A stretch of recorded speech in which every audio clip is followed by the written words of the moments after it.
मतलब वही ना जी।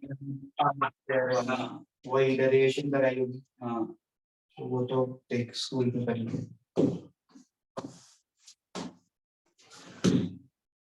सर एक बार ग्रेविटेशनल फील्ड बता देना, जो बताओगे सारी। सिलेबस में तो नहीं है वैसे वो, नहीं।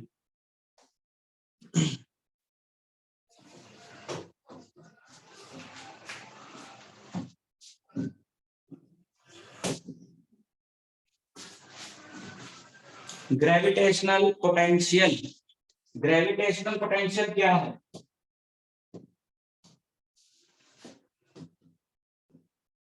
It is amount of work done, the amount of work done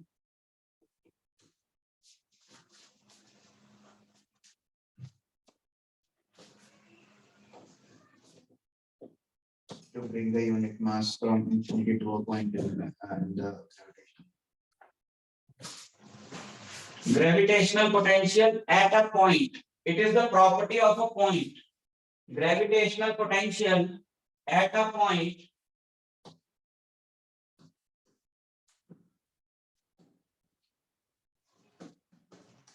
in a gravitational field.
देखो next topic is gravitational potential.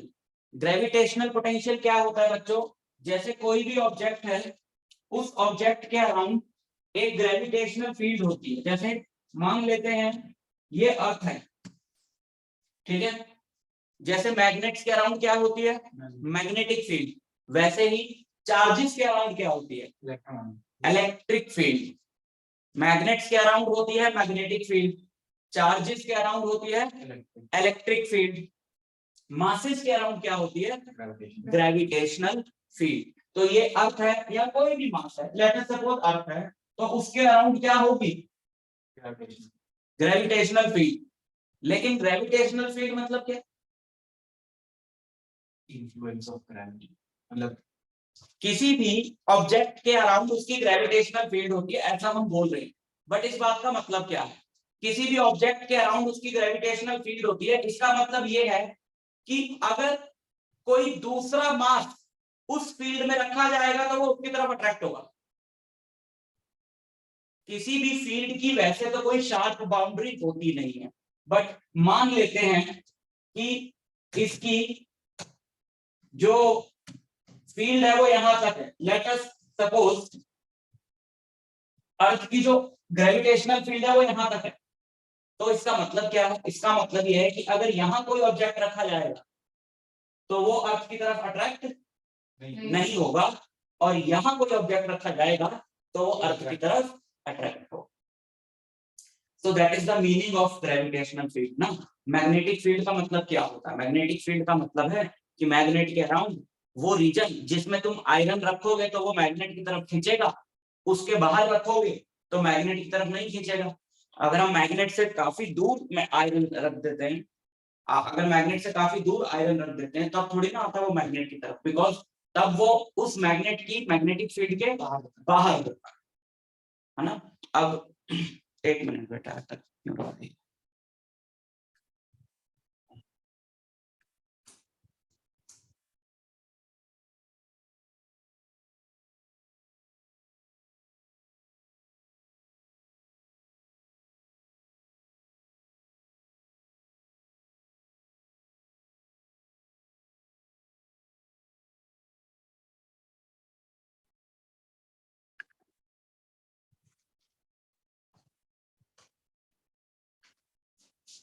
ठीक है, अब यहाँ पे ये बात आपको समझ में आ गई। अब ग्रेविटेशनल पोटेंशियल का क्या मतलब है, ग्रेविटेशनल पोटेंशियल का मतलब ये है कि हम जब भी फील्ड में किसी ऑब्जेक्ट को लेकर आएंगे, जैसे अगर हम मान लें कि ये इसकी फील्ड है, ठीक है, और यहाँ पर ये, एक मिनट इनको हटा देते हैं हम, ये ऑब्जेक्ट्स नहीं है यहाँ पे, यहाँ पर एक पॉइंट है, फील्ड के अंदर एक पॉइंट है पी, फील्ड के अंदर एक पॉइंट है पी। तो तुम फील्ड के बाहर से, फील्ड के बाहर से फील्ड के अंदर एक पॉइंट पी पे एक 1 kg का ऑब्जेक्ट लेकर आते हो तो तुम्हें कितना काम करना पड़ेगा। सवाल है कि करना पड़ेगा या नहीं करना पड़ेगा, नहीं करना पड़ेगा, क्योंकि ग्रेविटेशनल फोर्स जो है वो अट्रैक्टिव फोर्स। बट वो ग्रेविटी की इन्फ्लुएंस तो फील्ड पर ही है, और फील्ड के बाहर तो वैसे भी नहीं करना पड़ेगा। तो अब जरा साइंस के कॉन्सेप्ट समझ लो अच्छे से, ये 12th में लगेगी सारी चीजें। अच्छा, ग्रेविटेशन चैप्टर के सारे concept as it is electricity में आ जाते हैं। न्यूटन लॉ बन जाता है कूलम लॉ,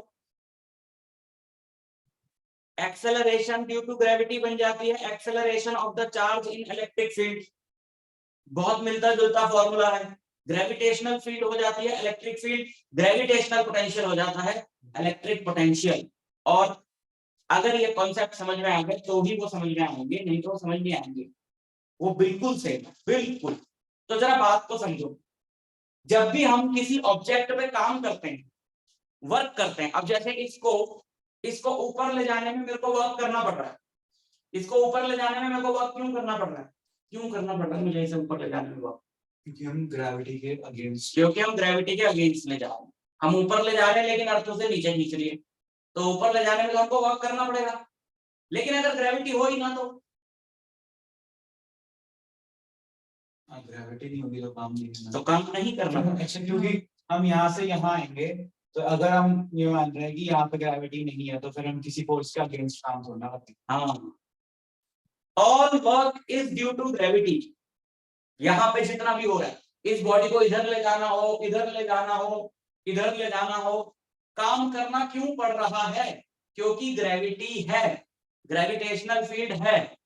अब हम कह रहे हैं कि यहाँ पे हैं हम, इस रीजन में, यहाँ पे तो कोई ग्रेविटेशनल फील्ड नहीं है, तो भाई तुम ऑब्जेक्ट को यहाँ ले जाओ, यहाँ ले जाओ, यहाँ ले जाओ, यहाँ ले जाओ, यहाँ कितना मर्जी चला लो, कोई फर्क नहीं पड़ता। यहाँ से यहाँ ले गए, यहाँ से यहाँ ले गए, क्योंकि जब कोई फोर्स ही नहीं है उसको रोकने वाली तो तुम्हें वर्क नहीं करना पड़ेगा। और जब तुम उसको, तुम्हें मतलब जो जो चला रहा है बॉडी को, है ना, जैसे मैं इसको ऊपर लेकर गया तो मुझे वर्क करना पड़ा, तो फील्ड के बाहर मुझे वर्क नहीं करना पड़ेगा क्योंकि फील्ड के बाहर है ही नहीं कुछ उसको रोकने के लिए, फील्ड के बाहर तो वर्क नहीं करना पड़ेगा। दूसरी बात है, जब वो फील्ड के अंदर आ जाता है तो भी नहीं करना पड़ेगा, क्योंकि तो खींच रहा है ना। हाँ, क्योंकि ग्रेविटेशनल फोर्स अट्रैक्टिव फोर्स है, मेरे को कोई जबरदस्ती इस बॉडी को उधर थोड़ी ले जाना, अपने आप जाएगा। अपने आप जाएगा। जबरदस्ती तो उल्टा ले जाने के लिए करना पड़ता है। ठीक है, हम अर्थ के सामने हम इंसानों का साइज बहुत छोटा है, तो जब हम अर्थ से दूर किसी चीज को ले जाते हैं तो हम बोलते हैं ऊपर ले जा रहे हैं, बट एक्चुअली में क्या होता है, हम तो अर्थ से दूर ही ले जा रहे हैं। और जब हम अर्थ की तरफ लाते हैं तो हम बोलते हैं नीचे ला रहे हैं। ऊपर नीचे तो हमारा बनाया हुआ कंसेप्ट है, but basically we are taking this object away from the earth. तब वर्क करना पड़ता है क्योंकि अर्थ इसे खींचती है। वो तो हम ऊपर नीचे से बोलते हैं कि हमारा रेफरेंस लेवल वो ग्राउंड लेवल होता है। हाँ, अर्थ इसको खींचती है, लेकिन अर्थ की तरफ ही लाने के लिए क्या वर्क करना पड़ेगा? अर्थ की तरफ लाने के लिए तो कोई वर्क ही नहीं करना पड़ेगा, ग्रेविटी खुद करती है। अर्थ की तरफ तो ये अपने आप आ जाएगा, कोई टेंशन की बात ही नहीं है। टेंशन कहाँ से आ गया बीच में? दिमागी टेंशन, कोई टेंशन नहीं है। ठीक है, समझ गए? अर्थ की तरफ तो ये खुद आ जाएगा, लेकिन अब इस चीज को मतलब सर हमको फील्ड के अंदर हमको काम नहीं करना पड़ेगा, पर ग्रेविटेशनल फोर्स तो करेगा ना। हाँ, वही मैं कह रहा हूँ, कोई तो करेगा। डिस्प्लेसमेंट हो रही है तो कोई तो करेगा। बाहर भी सर डिस्प्लेसमेंट तो हो ही रही है, लेकिन फोर्स नहीं है ना। मतलब वो अपने आप जा रहा है वहां तक। बिल्कुल, अपने आप कैसे जा रहा है फिर? तो अपने आप तो हिल नहीं सकती कोई चीज ऐसे। अपने फर्स्ट लॉ ऑफ इनर्शिया नहीं चेंज हो गया ऐसे तो। हाँ, तो अगर पहले से हिल रहा हो तो हाँ मतलब अगर वहां कहीं दूर है हाँ। स्लो खड़ा है, स्टेशनरी है, तो फिर वहीं पे रह जाएगा ना, हिलेगा तो। फिर फूंक मार दो, फिर तो फोर्स लग रही ना। यहाँ पे force है। अपने आप तो चल रहा है। लिमिटिंग फ्रिक्शन एक्ट नहीं करेगी? यहाँ कोई फ्रिक्शन नहीं है क्योंकि स्पेस में हो रहा है ये सारा काम। नहीं सर, इनर्शिया जो एक्ट करेगी, हाँ, सो उसमें स्टार्टिंग में इनर्शिया को आपको अपोज करने के लिए ज्यादा फोर्स लगेगी, फिर फॉर्म फोर्स लगेगी। लेकिन हम ये कह रहे हैं ना कि मान लो कि वो चलना कहाँ से स्टार्ट हुआ है, वो आउट ऑफ पिक्चर ले जाओ उस चीज को। हम सिर्फ कह रहे हैं, हम वहां से देख रहे हैं जब बॉडी ऑलरेडी चलना शुरू कर गई थी। क्योंकि अगर हम कहें कि यहाँ पर बॉडी एक रेस्ट पर है, तो हम इसको जब तक इनिशियली तो चलाने के लिए हमें फोर्स देनी पड़ेगी इनिशियली, ठीक है ना? तो तब तो आप ये तब कह रहे हो होगा हमारा जो t इक्वल्स टू 0 होगा, कि हमारा जो t इक्वल्स टू 0 होगा वो फोर्स लगाने के बाद होगा। ठीक है। नहीं सर, फोर्स एक्ट कर तो रही है हमारी ग्रेविटेशन की। तो अभी क्या कर रही है कि फील्ड के बाहर? नहीं तो तुम आई थिंक अंश कहीं और सोच रहे हो, हम कहीं और सोच रहे हैं। हम तुम क्या सोच रहे हो बताओ? सर अगर आपके ग्रेविटेशन की जो एटमॉस्फेयर के अंदर है अगर कोई चीज, ये एटमॉस्फेयर नहीं है पहली बात, तो ये ग्रेविटेशनल फील्ड है। हाँ सर वही, तो अगर ग्रेविटेशनल फील्ड के अगर अंदर है कोई चीज, तो उस पे कोई एक्सटर्नल फोर्स ऑलरेडी काम कर रही है। अभी हम अभी ग्रेविटेशनल फील्ड के अंदर है बॉडी, उसकी बात ही नहीं कर रहे, अभी तो बाहर है बॉडी, उसकी बात कर रहे हैं कि वहां क्या हो रहा होगा।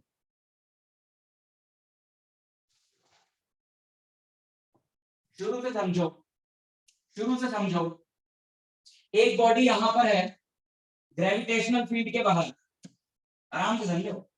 एक बॉडी यहां पर है ग्रेविटेशनल फील्ड के बाहर, और वो अर्थ की तरफ आ रही चलती हुई, यहां से लेकर यहां तक, तो उस पर कोई बात नहीं होगा क्योंकि कोई फोर्स ही नहीं है। जैसे ही वो अर्थ की ग्रेविटेशनल फील्ड के अंदर एंटर करेगी, ग्रेविटी उसको खींचेगी, तो उस पर फोर्स लगनी शुरू होगी। फोर्स लगनी शुरू होगी तो वर्क होगा, लेकिन वो वर्क कोई एक्सटर्नल एजेंसी नहीं करेगी। वो कौन करेगा? वो ग्रेविटेशनल फोर्स करेगी। और जब ग्रेविटेशनल फोर्स करती है, अब जैसे सोचो, ये बड़े लेवल पे मत सोचो, छोटे लेवल पे सोचो। जब मैं इसको ऊपर लेकर गया तो इसकी एनर्जी बढ़ी या घटी? बढ़ी।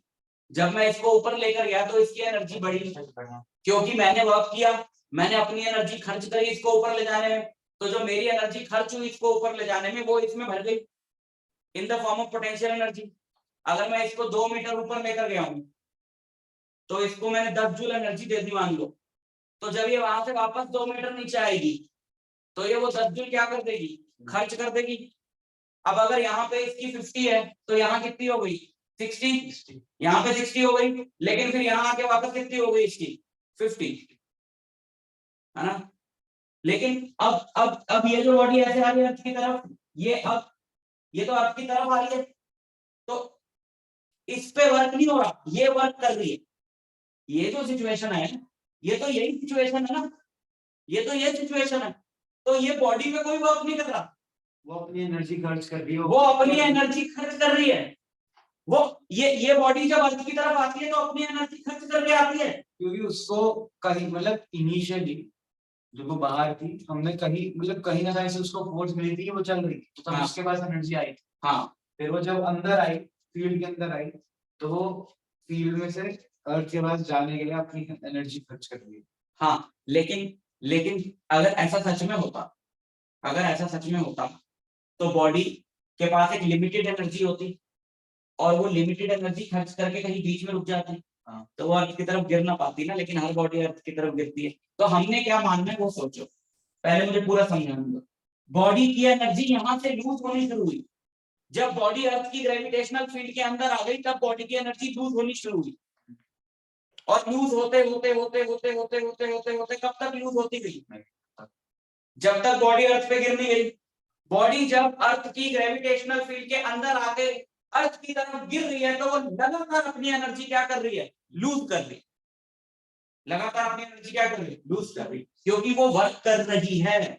This is not the case of work done on the body, this is the case of work done by the body, क्योंकि बॉडी अपनी एनर्जी खर्च करके अर्थ की तरफ गिर रही है। और हम ऐसा मानते हैं कि जब बॉडी ग्रेविटेशनल फील्ड के बाहर थी तो क्या अर्थ का इस पे कोई इन्फ्लुएंस था ना, तो बॉडी की एनर्जी क्या थी, जीरो, हम ऐसा मानते हैं। लेकिन अगर बॉडी की एनर्जी अर्थ के ग्रेविटेशनल फील्ड में एंटर करते टाइम जीरो थी और फिर लगातार बॉडी अपनी एनर्जी खर्च कर रही है, तो फिर क्या हो जाएगी, उसकी एनर्जी नेगेटिव हो जाएगी। तो किसी भी बॉडी की अर्थ की ग्रेविटेशनल फील्ड के अंदर एनर्जी नेगेटिव होती है, पहली बात तो ये याद रखनी, और उसका कारण मैंने तुमको बता दिया। वही ना, जब वही तो हम कहते हैं कि अगर हम जब मतलब कोई चीज ऊपर से नीचे गिर रही होती है, हम ऐसे भी उछालते हैं, तो नॉर्मली अगर हम वेक्टर्स के हिसाब से देखें तो भी जी तो एक्सेलरेशन ड्यू टू ग्रेविटी तो नीचे को है, तो लेकिन जी जो पोटेंशियल एनर्जी लगती है वो भी माइनस में ही होगी, तो क्योंकि माइनस जी होगा ना वेक्टर के हिसाब से। mgh जो होता है इस एनर्जी के बीच का डिफरेंस होता है। हाँ, वो चेंज चेंज एनर्जी होता है। अभी देखो, ध्यान से समझो, जैसे ये बॉडी जीरो एनर्जी लेके अर्थ की ग्रेविटेशनल फील्ड में एंटर करी, फिर इसने अपनी एनर्जी खर्च करी जीरो एनर्जी बिकॉज कोई इंटरेक्शन था ही नहीं, पहले किसी भी चीज से इंटरेक्शन, किसी भी चीज से कोई इंटरेक्शन था ही नहीं, तो उसमें एनर्जी आती कहां से, ठीक है। तो जीरो एनर्जी लेके वो अर्थ की ग्रेविटेशनल फील्ड में एंटर करी, ठीक है, जीरो एनर्जी लेके वो अर्थ की ग्रेविटेशनल फील्ड में एंटर करी, और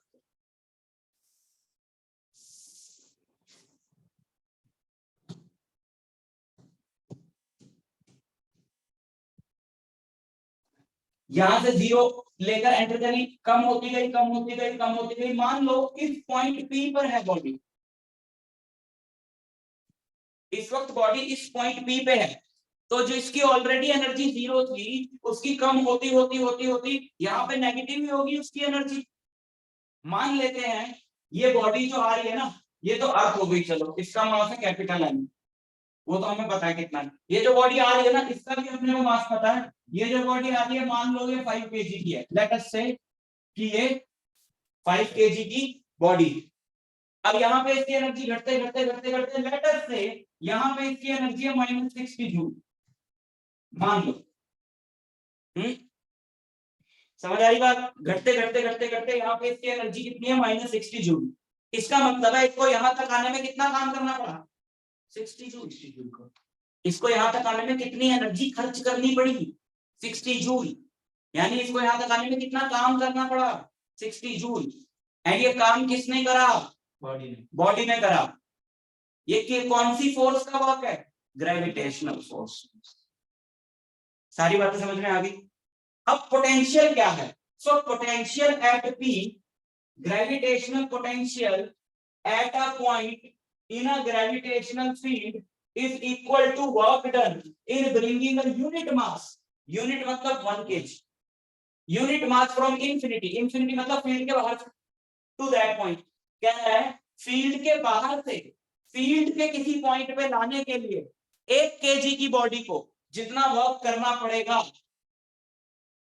that is called the potential of the point, not the body. Potential जो है वो ग्रेविटेशनल पॉइंट्स की प्रॉपर्टी है। तो ये जो पॉइंट है P, यहां तक आते आते 60 जूल वर्क करना पड़ा बॉडी को, और उसका मास कितना है? तो 5 किलो की बॉडी को 60 जूल काम करना पड़ा, तो 1 किलो की होती तो कितना करना पड़ता है? 60/5। तो potential at this point which is represented by V, potential is represented by V. So potential at this point is minus 60/5, and that is minus 12 joule per kg. समझ में आ रही है बात? ये कॉन्सेप्ट है पोटेंशियल का। अभी हम ये भी डिस्कस करेंगे कि ये बनाया क्यों है, पोटेंशियल का कॉन्सेप्ट बनाया ही क्यों है, जरूरत क्या थी, समझे? अच्छा, अब ये बॉडी चलते चलते चलते चलते और आगे आ गई और पॉइंट क्यू तक आ गई। ऑब्वियसली इसमें और एनर्जी खर्च कर दी होगी। यहां तक आते आते मान लो इसकी एनर्जी हो गई -150 जूल, इसने 90 जूल एनर्जी और खर्च कर दी, इसने यहां तक आते आते 90 जूल एनर्जी और खर्च कर दी। समझ में आया? अब बताओ वी क्यू कितना है? -150/5 minus 10 जूल पर केजी है 30। कितने पहाड़ सिखाए बचपन में टीचरों ने, क्या -30 जूल पर केजी, -30 जूल पर केजी। समझ में आ गया? So this is called the potential and it is not the property of the body, it is the property of the point, right? But क्यों बनाया है ये कॉन्सेप्ट, इसका हमें फायदा क्या है? अब देखो, अब हम ये वैल्यूज हटा देते हैं और इन पॉइंट्स के पोटेंशियल लिखते हैं। इस पॉइंट का पोटेंशियल है -12 जूल पर केजी, इस पॉइंट P का पोटेंशियल है -12 जूल पर केजी, और Q का पोटेंशियल है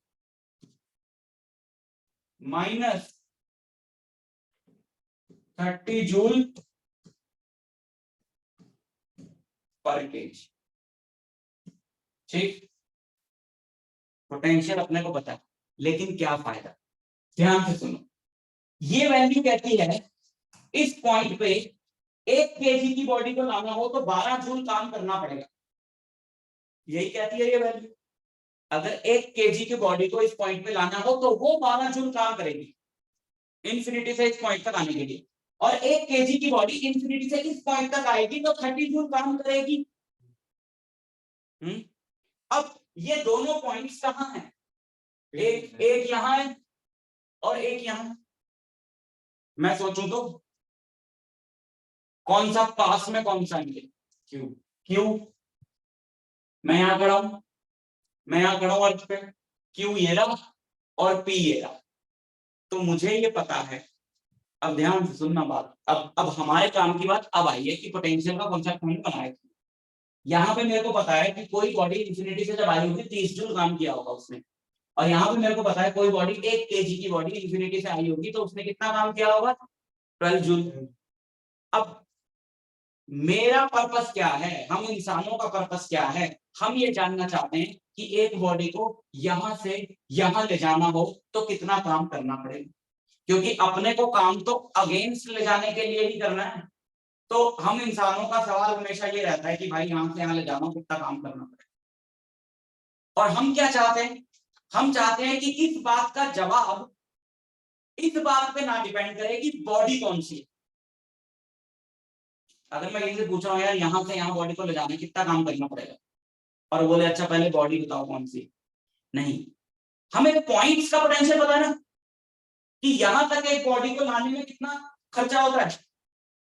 1 kg की बॉडी को यहाँ तक जब 1 kg की बॉडी आती है 30 जूल एनर्जी खर्च करती है, और यहाँ तक आती है तो 12 जूल एनर्जी खर्च करती है।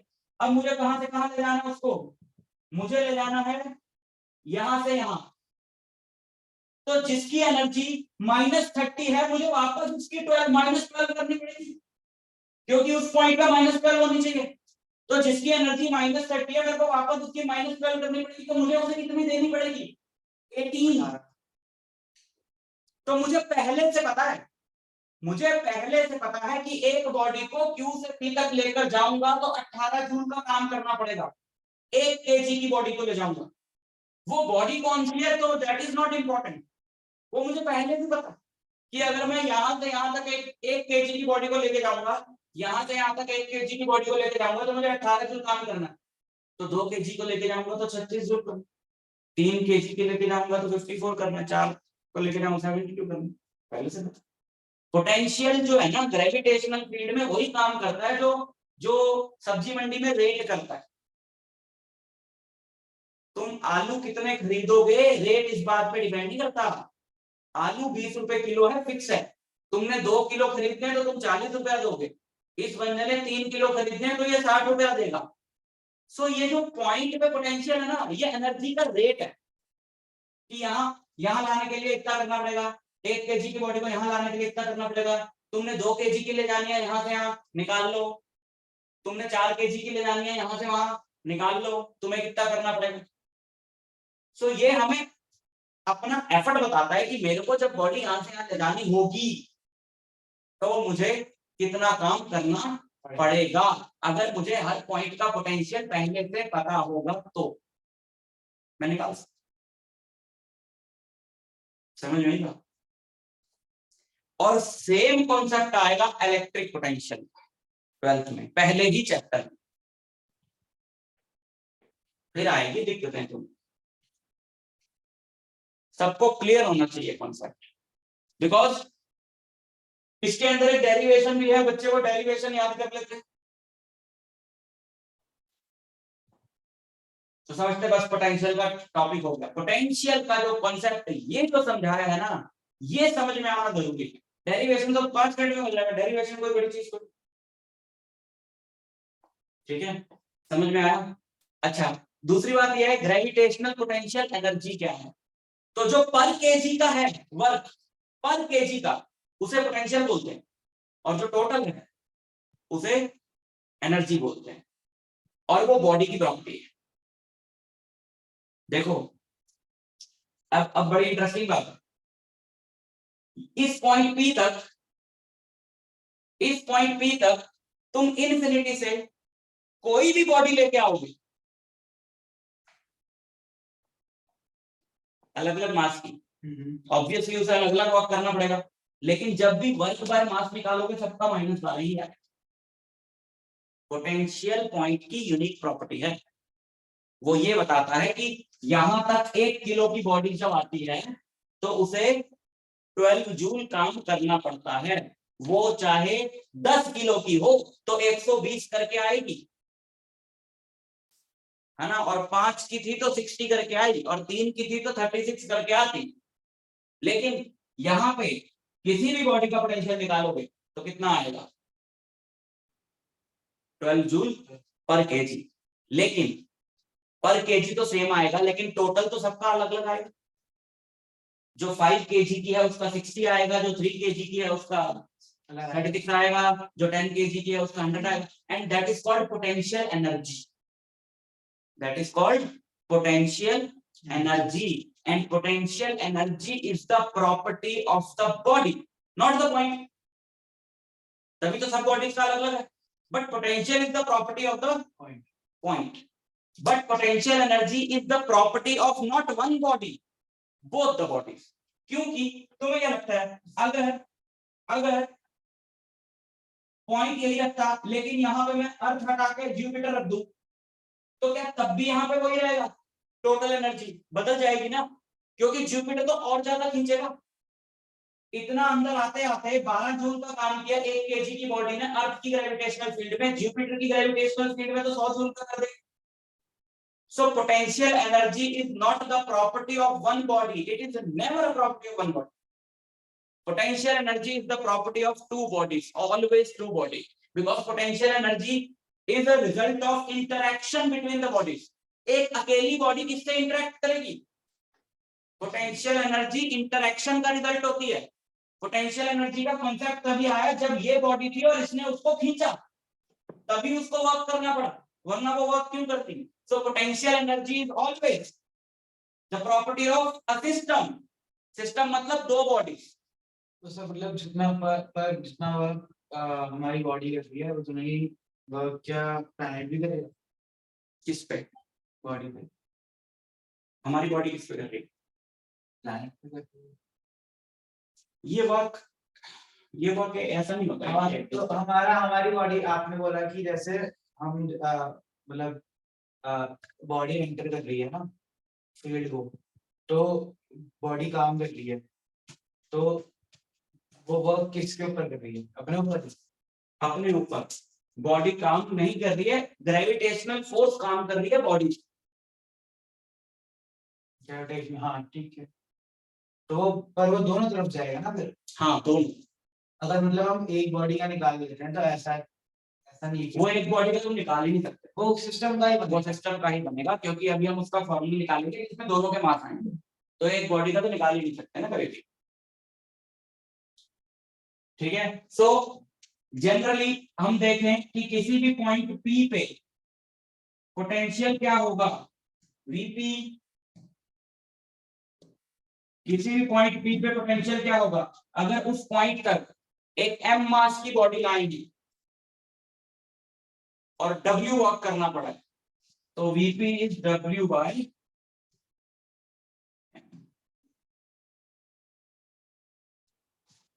समझ गए।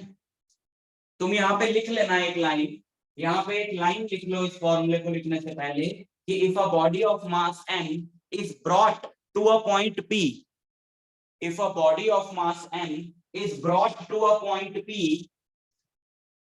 and work done is W,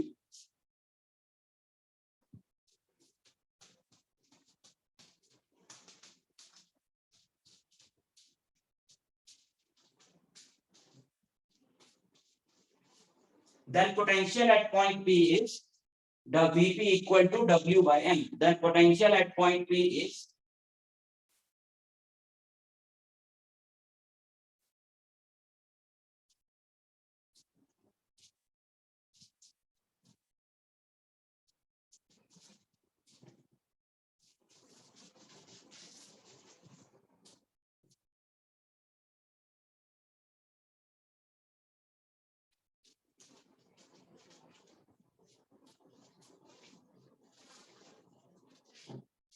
ठीक है। तो अब आ गया डेरिवेशन, हम ये निकालेंगे कि ये बॉडी है, ये अर्थ है, जो भी हमारी बॉडी थी, इससे आर डिस्टेंस पे पोटेंशियल कितना होगा। यहाँ पर एक पॉइंट है, इससे आर डिस्टेंस पर हम निकालना चाहते हैं कि वहां पोटेंशियल कितना होगा, यानी पॉइंट बी पे। तो लेट अस एज्यूम कि हमारी एक बॉडी है, इसके सेंटर से एक्स डिस्टेंस पर, मान लो इसके सेंटर से एक्स डिस्टेंस पर ये एक बॉडी है एम मास की, यहाँ पे, ठीक है, और ए पॉइंट पे, और फिर हम इसको लेकर मतलब हम क्या लाएंगे, ये खुद ही आ गई बी पे, कितना डिस्टेंस तय करके dx। हम यहाँ P पे क्या निकालना चाहते हैं, पोटेंशियल, है ना। तो पोटेंशियल क्या होता है, W बाय m होता है ना पोटेंशियल में, इसका मास है m, तो W बाय m करने के लिए हम क्या करें, पहले W निकालें, W मतलब टोटल वर्क, इसको कितना करना पड़ा इन्फिनिटी से P तक आने के लिए, तो टोटल वर्क इसको कितना करना पड़ा होगा इन्फिनिटी से P तक आने के लिए, थोड़ा सा निकाल लो और फिर उसको लिमिट से दो, इंटीग्रेट कर सकते, ठीक है। सो ये वाली बॉडी है जिसका मास है m, suppose this point is O। तो प्रॉपर डेरिवेशन को लैंग्वेज में लिखेंगे तो हम लिखेंगे कि consider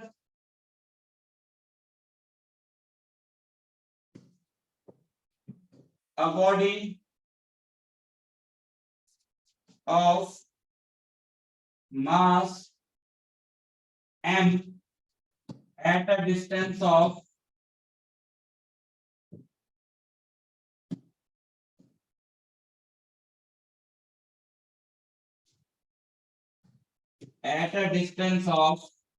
x from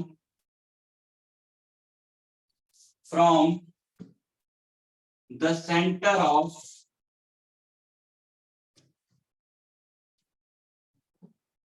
a body of mass m, ठीक है। Small amount of work done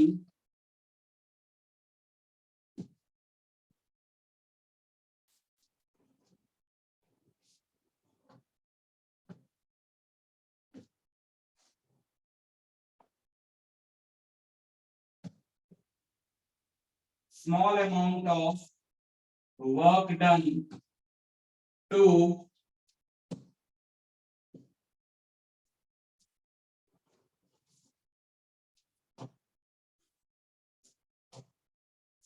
small amount of work done by what? Small amount of work done by gravitational force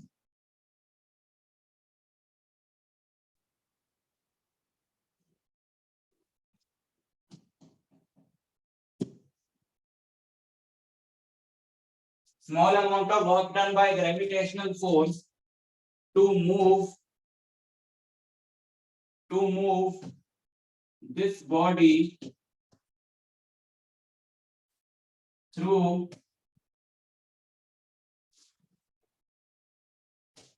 small distance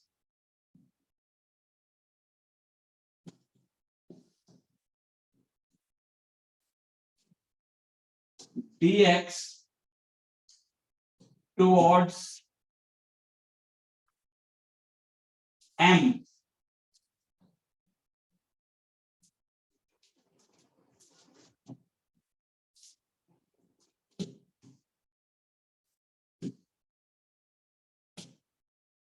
ठीक है।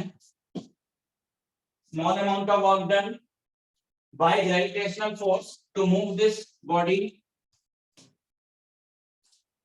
dw is what? F dx।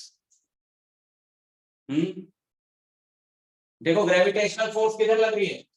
Gravitational force इधर लग रही है, gravitational force इधर लग रही है, और डिस्प्लेसमेंट किधर हो रहा है? वो भी इधर ही हो रहा है। तो एंगल कितना हो गया? 0 डिग्री। तो F D x cos 0 degree. तो डी डब्ल्यू हो गया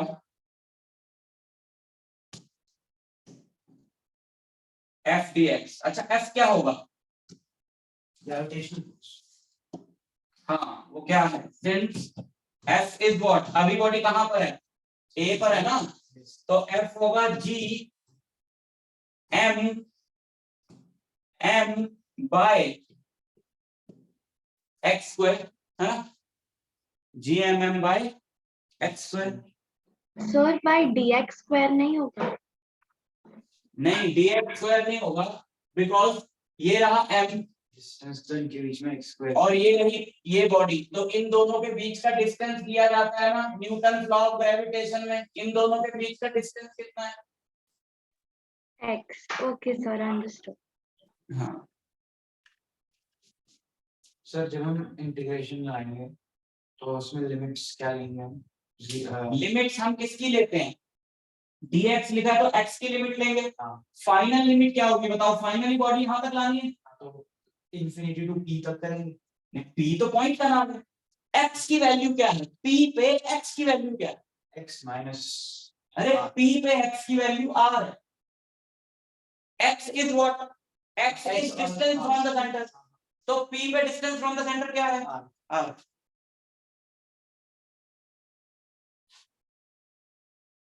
Therefore dw is g m by x square dx. This is the small amount of work done by gravitational force उस बॉडी को हल्का सा dx चलाने के लिए.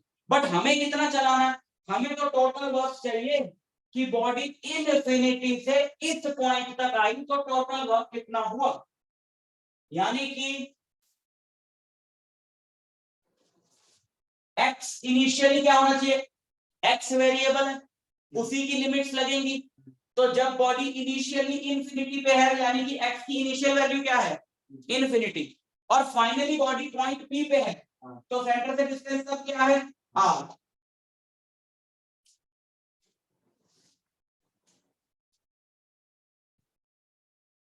Therefore total work done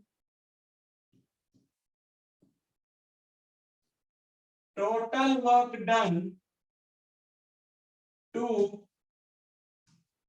bring this body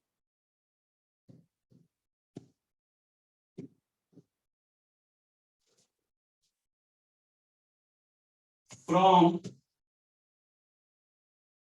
x equal to infinity to x equal to r is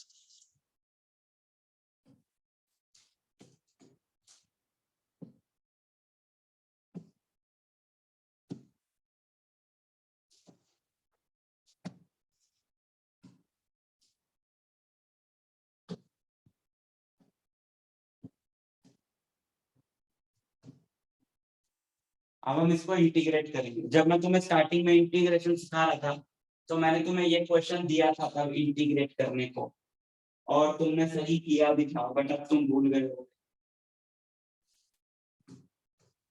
variable है dx मतलब यहाँ dx लिखा है, यहाँ dx लिखा है तो मतलब वेरिएबल x है. तो x को छोड़ के बाकी सारी चीजें जो है वो इंटीग्रेशन से बाहर निकल जाएंगी. तो g बाहर आ गया, m बाहर आ गया, m बाहर आ गया, अंदर बचेगा इंफिनिटी टू r x की power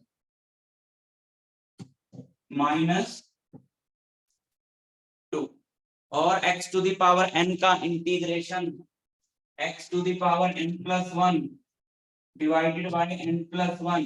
So this will be gmm x की पावर -2 + 1 by -2 + 1.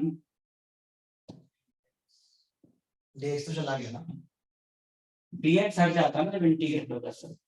इंफिनिटी टू पहले मेरे को लगता था dx होता है तो सीधा हम x कर देते हैं कि वो dx का इंटीग्रल x ना वो 1 का वो इंटीग्रल 1 का इंटीग्रल x बताया था आपने. माइनस एक बार आएगा, माइनस बाहर आएगा, -2 + 1 क्या हो जाएगा? -1 और यहाँ भी x की पावर क्या हो जाएगी? -1. x की पावर -1 हो जाएगी तो 1/x लिख सकते हैं उसको. माइनस बाहर आ जाएगा. ये वाला माइनस आ गया ना नीचे वाला, ये माइनस बाहर आ गया. ठीक है. तो w equal to -g mm 1/r -1/infinity. 1/infinity तो 0 होता है. 1/infinity होता है 0. तो बचा क्या? Minus gmm/r. ये टोटल वर्क करना पड़ा बॉडी को. टोटल वर्क उस पॉइंट तक आने के लिए टोटल वर्क कितना करना पड़ा. अब देखो नेगेटिव आ रहा है, हमने कुछ भी नहीं किया, नेगेटिव आ रहा है, नेगेटिव ही आना चाहिए, लेकिन जो टोटल वर्क होता है वो पोटेंशियल एनर्जी होती है। So this is what, this is the potential energy of the system, not the body. Body की अकेले का काम थोड़ी है वो, मैं पहले भी समझा, it is the potential energy of the system. और वैसे भी इसमें कैपिटल एम भी आ रहा है फॉर्मूले में, स्मॉल एम भी आ रहा है, ये दोनों की प्रॉपर्टी है। तो दो बॉडीज, अब ध्यान से सुनना, दो बॉडीज जब बिल्कुल इंफिनिटी पे थी तो उनमें कोई इंटरेक्शन नहीं था, तो उनकी पोटेंशियल एनर्जी सिस्टम की क्या थी, 0। तो फिर उनमें ग्रेविटेशनल फोर्स थी, तो वो पास आती गई, पास आती गई, पास आती गई। नाउ पास आते आते एट अ पर्टिकुलर इंस्टेंट, अब दोनों के बीच में डिस्टेंस है r, then the potential energy of that system is minus gmm by r. Potential energy of that system is minus gmm by r. तो पोटेंशियल एनर्जी है, potential This is not potential, this is potential energy. Potential तो हम निकालेंगे, but potential energy का भी derivation आता है, उसमें तुम यहीं तक रुक जाओगे, लेकिन पोटेंशियल का निकालना हो तो भाई पोटेंशियल तो पर यूनिट मास होता है ना, तो इसको m से डिवाइड कर दो, पोटेंशियल। एम छोटा वाला बड़ा वाला, तुम बताओ।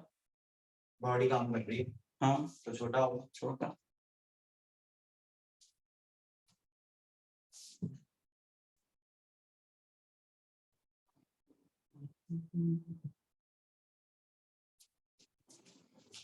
By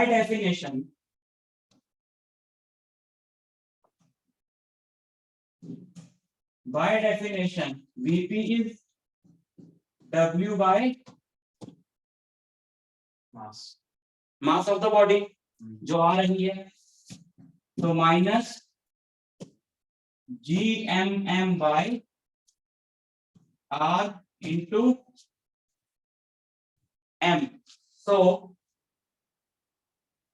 ये M से M कट जाएगा,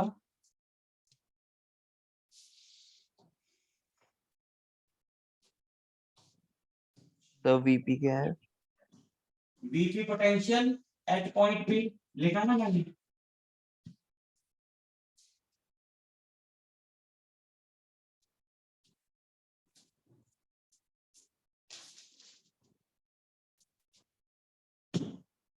तो ये है फॉर्मूला पोटेंशियल का।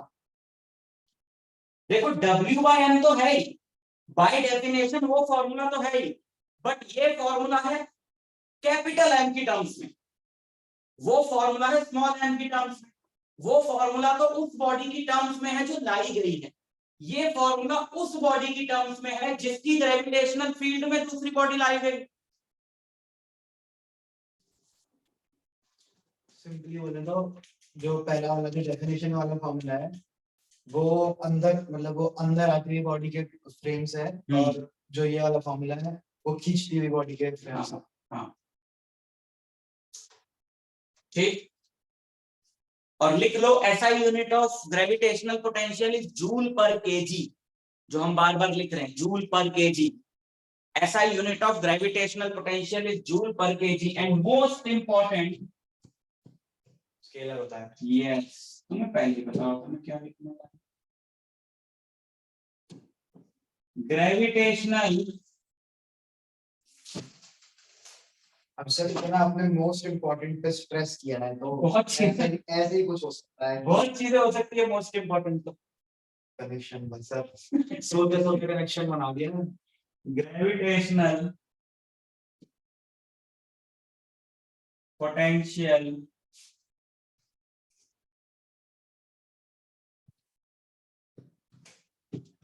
Is a scalar quantity, but क्या ये बताने की जरूरत थी? नहीं, इसके फॉर्मूले से पता लग रहा है। अगर हाँ, और अगर उसको समझा जाए तो वैसे भी पता चल जाता है आपको समझाने से कि हाँ। तुम किसी, मतलब वो पीछे जाएगा तो कम तो होगा नहीं, अंदर ही घुस सकते हो, बाहर से ना।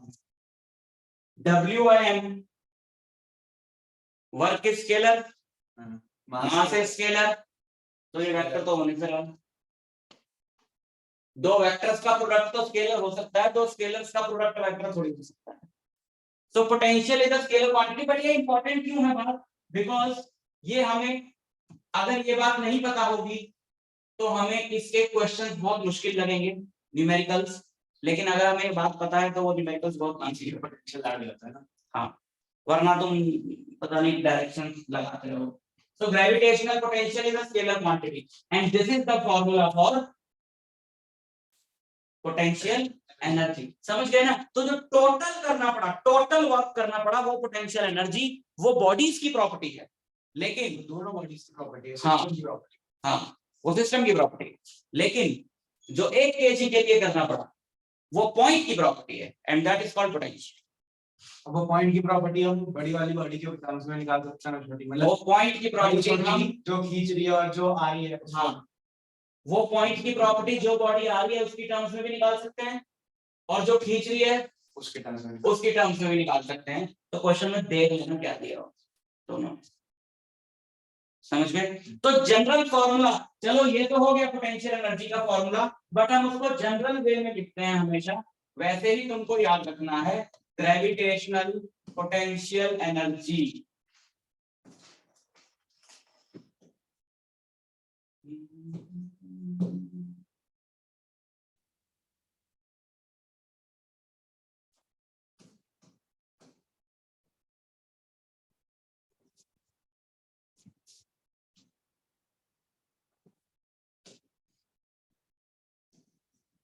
समझा कैसे सर? मैं ये पहले से सोच के बैठा हुआ था कि स्केलर होता है, पर सर ने बोला नहीं, अब क्या बचाओगा, यही बचाओगा।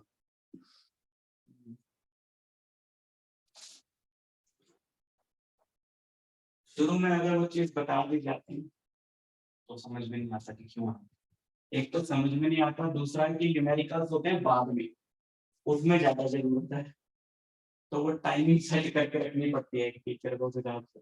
ग्रेविटेशनल पोटेंशियल एनर्जी का फॉर्मूला, डेरिवेशन तो वही है अभी हमने पीछे किया, लेकिन हम उसको लिखते हैं जनरलाइज्ड वे में कि दो बॉडीज हैं, एक का मास है m1, एक का मास है m2, दोनों के सेंटर्स के बीच की दूरी है r।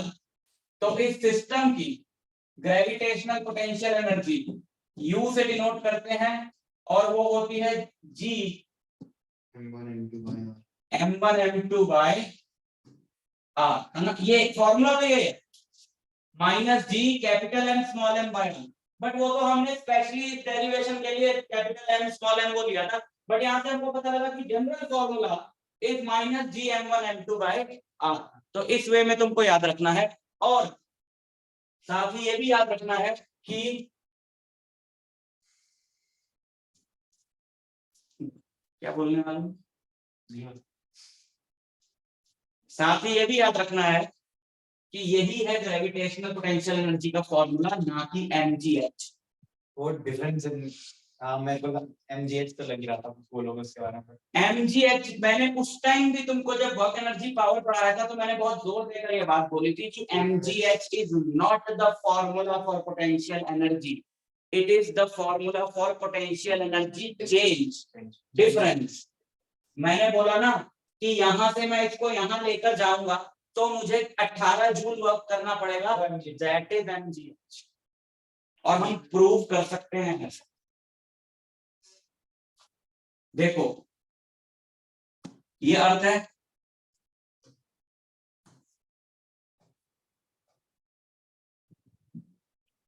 ये अर्थ है, अभी बॉडी यहां है, m मास की बॉडी है, कहां पे? अर्थ के सरफेस पे। तो भाई डिस्टेंस तो सेंटर से लिया जाता है ना, तो अगर बॉडी अर्थ के सरफेस पे है तो भी पोटेंशियल एनर्जी तो होगी अर्थ और बॉडी के सिस्टम की। यहाँ पे बॉडी और अर्थ के सिस्टम की पोटेंशियल एनर्जी है U1।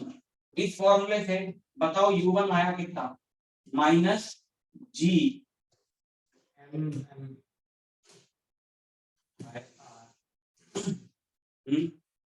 U2। अब मैं इसको ले गया h हाइट पे, दूसरा वाला r प्लस है, अब यहाँ पे कितना हो गया? r plus h minus G m by r plus h। Now if you will subtract 2 from 1, U2 minus U1, 1 from 2, U2 minus U1 करोगे, mgh है. So that is the difference of potential energy, that is mg, है ना. Delta u, u2 minus u1, u2 minus u1, तो ये positive हो जाएगा. u2 ये negative है. क्या कॉमन आ रहा है? G कॉमन आ गया, M कॉमन आ गया, M कॉमन आ गया, नीचे से R भी अगर कॉमन आ गया तो ये बचेगा.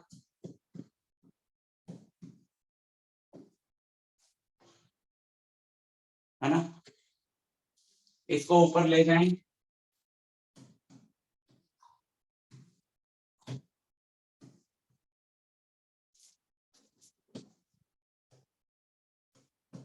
One minus one plus H by R की पावर माइनस वन हो जाएगा. और कल सिखाया था बाइनोमियली एक्सपेंड करना. बाइनोमियल माइनस वन एच के आगे लग जाएगा, वो माइनस वन एच के आगे लग जाएगा.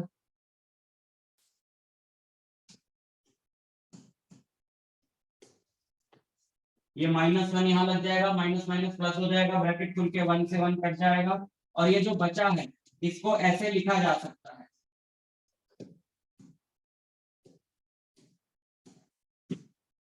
ये जो प्रोडक्ट बचा है इसको रीअरेंज करके ऐसे लिखा जा सकता है. और बीच में जो वैल्यू है वो G होती है. So this is Mg. So MGH is the difference of potential energies, not the potential energy. Potential energy का तो ये फॉर्मूला, इसमें किसी रेफरेंस पॉइंट रेफरेंस लेवल की जरूरत नहीं.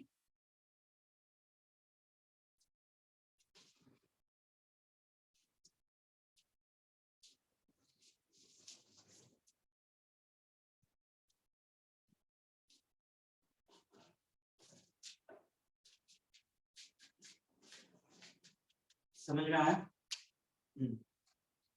बस यहीं तक है आज. न्यूमेरिकल्स कराऊंगा अब नेक्स्ट क्लास में इसके.